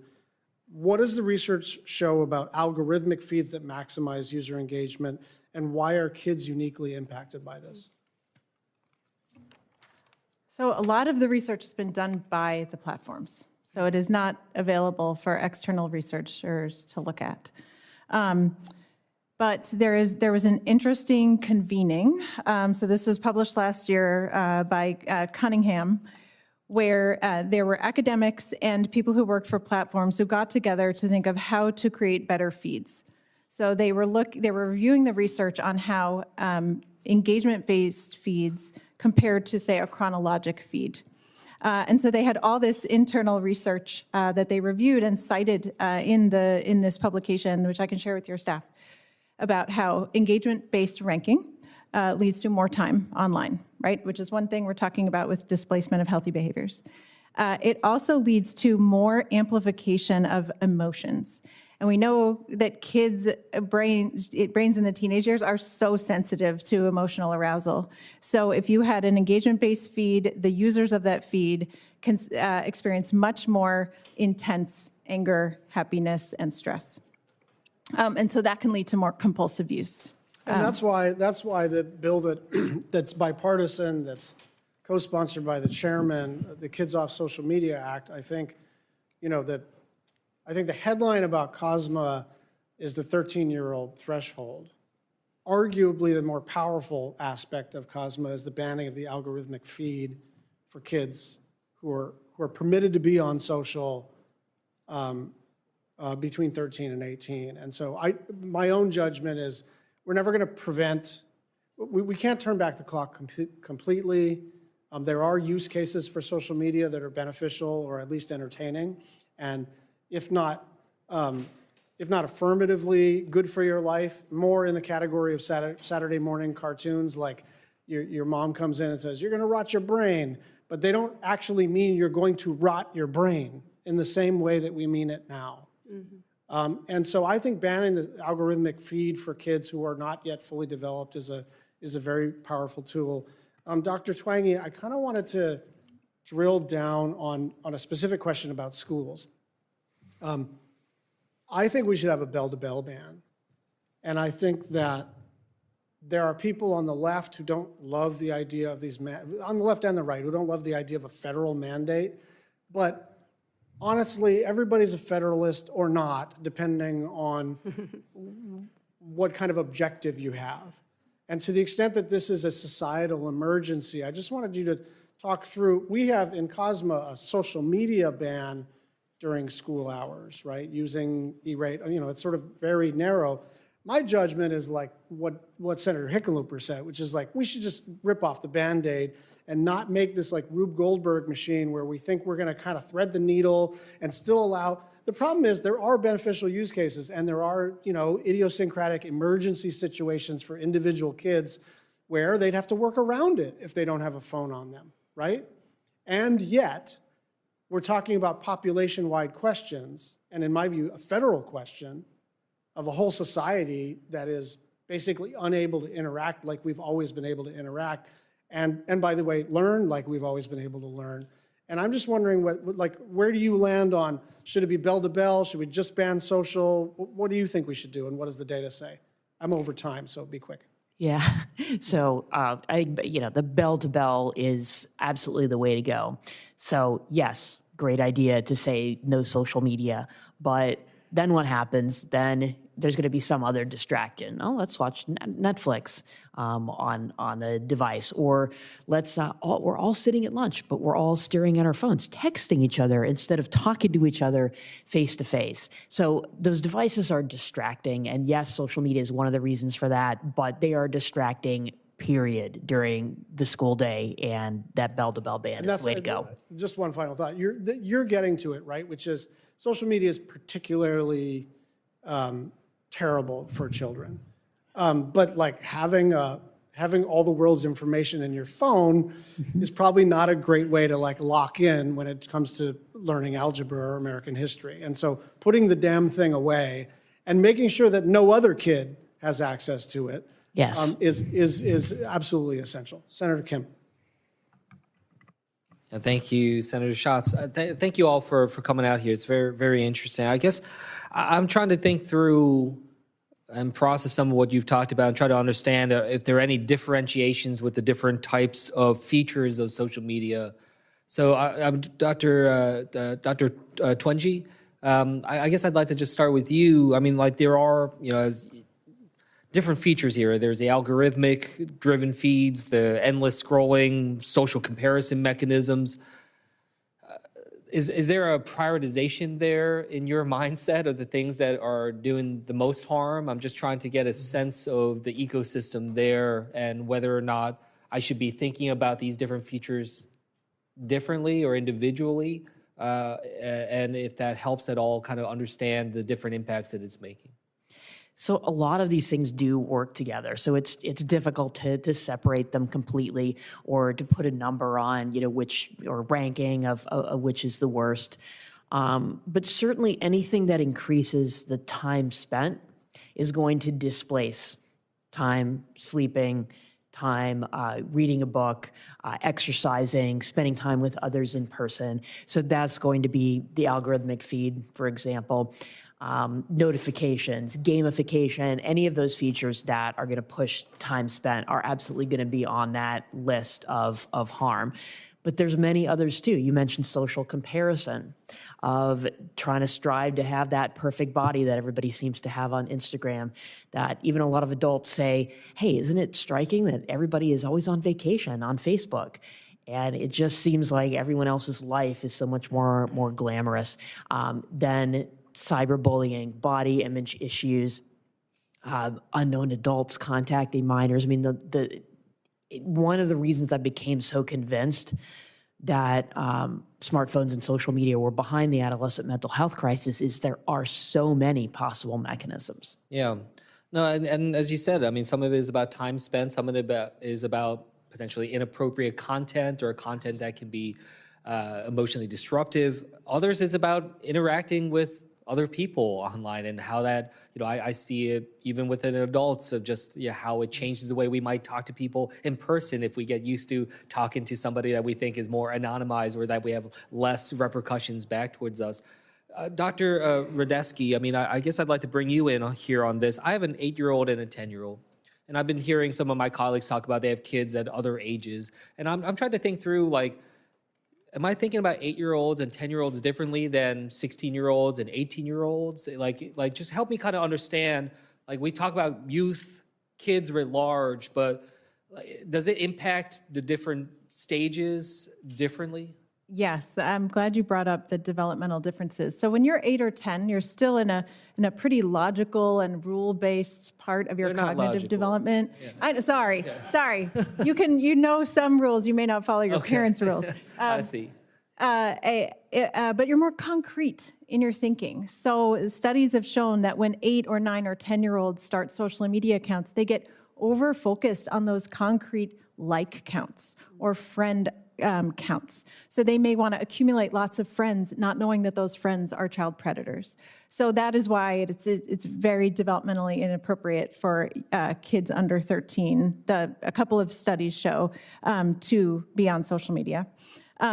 Then you get into those 11 to 13 years where there's so much more drive to connect with peers. You get a little bit more of executive functioning coming on, but not all of it yet, so still not great impulse control. Once you reach more into 16 to 18, you get more abstract thought, and kids can reason a little bit more and have a little bit more self-control. I want to say, though, there's a lot of individual variability. I'm a developmental behavioral pediatrician, so my patients with autism and ADHD often are lagging in these skills. It takes a little bit longer. So if we were thinking of child-centered design that's most appropriate around ages 8 and 10, it probably still relies a lot on storytelling, learning about the world, great movies, great shows, not short-form content that they're just consuming and going on autopilot and, grabbing things in small bites. I know this hearing is focused on youth, but just help me kind of understand, like, where does it stop? I mean, a lot of these concerns just perpetuate, absolutely, right? Yeah. And I guess I'm trying to distinguish what are we as a committee or as a Senate body should be thinking about when it comes to kids specifically, and what should we be thinking about just writ large within our society? Because, like, I really do hope that we come up with bipartisan answers to this when it comes to kids, especially as I'm very uncertain what to do as a father coming up next as they get older. But I don't want us to be like, okay, we did our part, right? And like try to help me kind of tease out, like, what are some things should we be specifically focused on for kids? And what are just kind of the broader harms that we should be thinking about writ large when it comes to even adults? Adults, right. Adults struggle with problematic media use, social media use. I study parents and how they're technological interference affects their parent-child interaction. So I would say comprehensive data privacy protections across all Americans, not just kids. And that way we can control what companies are collecting about us and how they're profiling us and how they're using that data. And then having especially chatbot laws into the adulthood also, because there are vulnerable adults who are overusing AI chatbots. Yeah.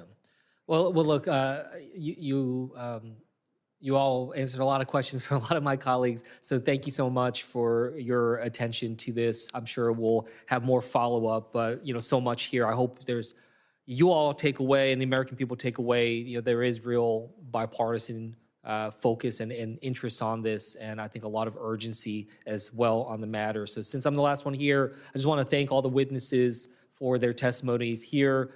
Senators will have until the close of business on January 22nd to submit questions for the record. The witnesses will have until the close of business on February 5th to respond to those questions. So this will conclude today's hearing, and the committee stands adjourned. Thank you. Thank you.